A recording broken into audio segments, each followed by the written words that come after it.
కాలుష్యంతో కూడుకున్న నీళ్లను తాగి కాలుష్యంతో కూడుకున్న పంటలను తినడం ద్వారా పిల్లలకి ఎక్కడ లేని జబ్బులు వస్తున్నాయని నూతనంగా పెళ్లిళ్ళైతే గ్రామాల నుంచి పట్టణానికో ఇతర ప్రాంతాలకో యువ దంపతులను తరలి వెళ్లే విధంగా తల్లిదండ్రులు ప్రోత్సహిస్తున్నారు.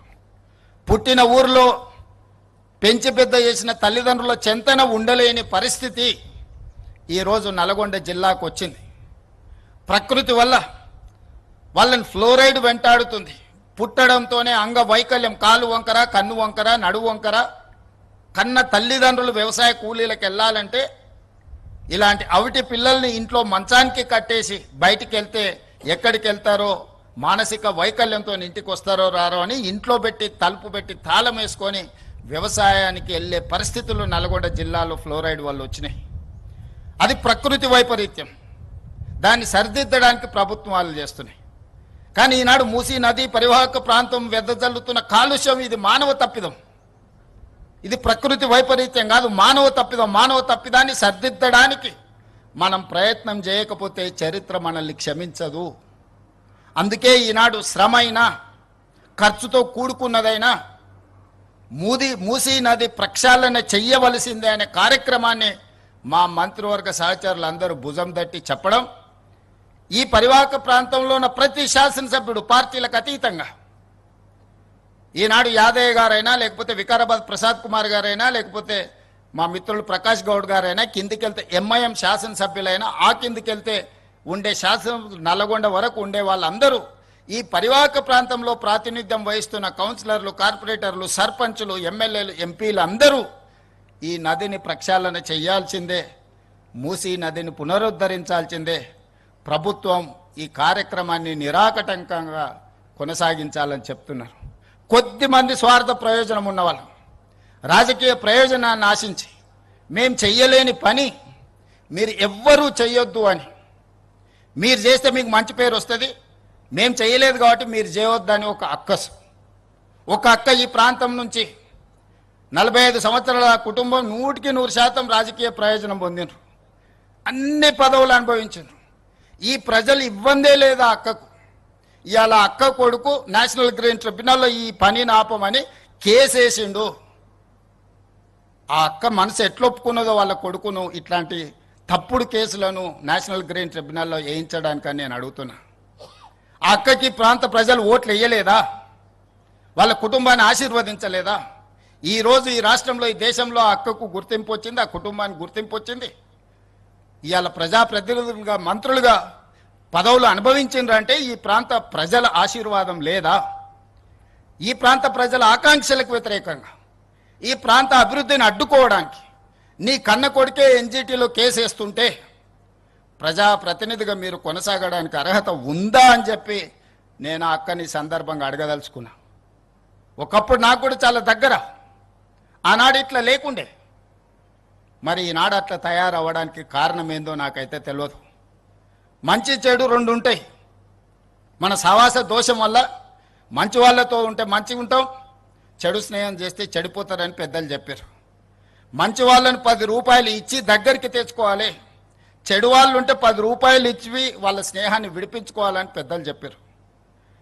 ఈ చిన్న సూత్రం ఆ అక్కకు అర్థం కావడం లేదా అని నేను అడుగుతున్నా. అందుకే ఈ వేదిక మీద నుంచి అక్కగారికి సవినయంగా విజ్ఞప్తి చేస్తున్నా.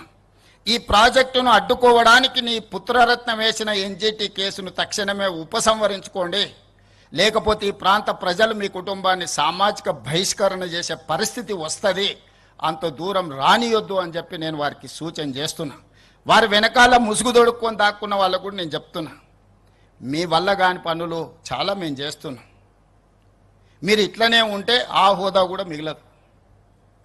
ఇలాంటి చిల్లర మల్లర ప్రయత్నాలని మానేయమని ఆ వెనకాల దాచుకొని ముసుగు దొడుక్కొని మూసి అభివృద్ధి కార్యక్రమాన్ని అడ్డుకుంటున్న వాళ్ళకు కూడా నేను సూచన చేస్తున్నా. ఇది రాజకీయ వేదిక కాదు, కానీ ఈ ప్రాజెక్టుకు సంబంధించిన అంశం కాబట్టి ఈ వేదిక మీద నుంచి నేను ప్రస్తావిస్తున్నా.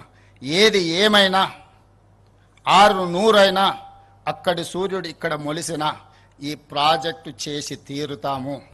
ఇది మా దీక్ష, ఇది మా శివ దీక్ష.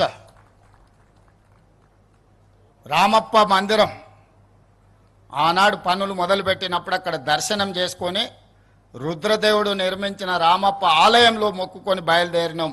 ప్రజాపాలన తెస్తాం, ప్రజలకు మేలు చేస్తామని. ఆ రామప్ప ఆలయ నమూనానే ఈరోజు మంచిరేవులలో నిర్మించాలి అని మేము అనుకుంటున్నాం. శిల్పులను కూడా మేము విజ్ఞప్తి చేసినాం. ఆ రామప్ప ఆలయ శివుడి సాక్షిగా ఈ వేదిక మీద నుంచి నేను చెప్పదలుచుకున్నా, ఖచ్చితంగా మూసీ నది ప్రక్షాళనే కాదు, ఇక్కడ ఆలయాన్ని నిర్మించి ఒక గొప్ప పుణ్యక్షేత్రంగా, దక్షిణ కాశీగా, ఈనాడు కాశీ నుంచి గంగా జలాలు తీసుకొచ్చింది యథాలాపంగా కాదు, దక్షిణ కాశీగా రాణించే విధంగా ఈ పుణ్యక్షేత్రాన్ని ముందుకు తీసుకెళ్తాం. మీరందరూ అండగా నిలబడండి, ఆశీర్వదించండి. ఈ అభివృద్ధిని చూసి చూపించి మేము ఓట్లు అడగం. నేను మాట ఇస్తున్నా, ఈ అద్భుతమైన అభివృద్ధి చూస్తే ఈ దేవాలయాన్ని చూసి వాళ్ళకు ఓట్లు వేస్తారేమని, ఓట్ల కోసము నోట్ల కోసం ఈ ప్రయత్నం కాదు. చరిత్రలో దేవుడు మనకు ఒక అవకాశం ఇచ్చిండు, దాన్ని సద్వినియోగం చేసుకోవాలనేదే మా ప్రయత్నం.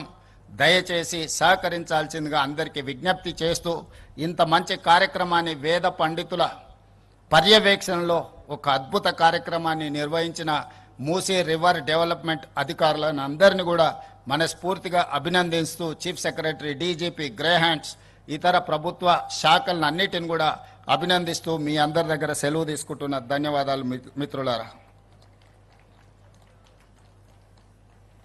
ధన్యవాదాలు.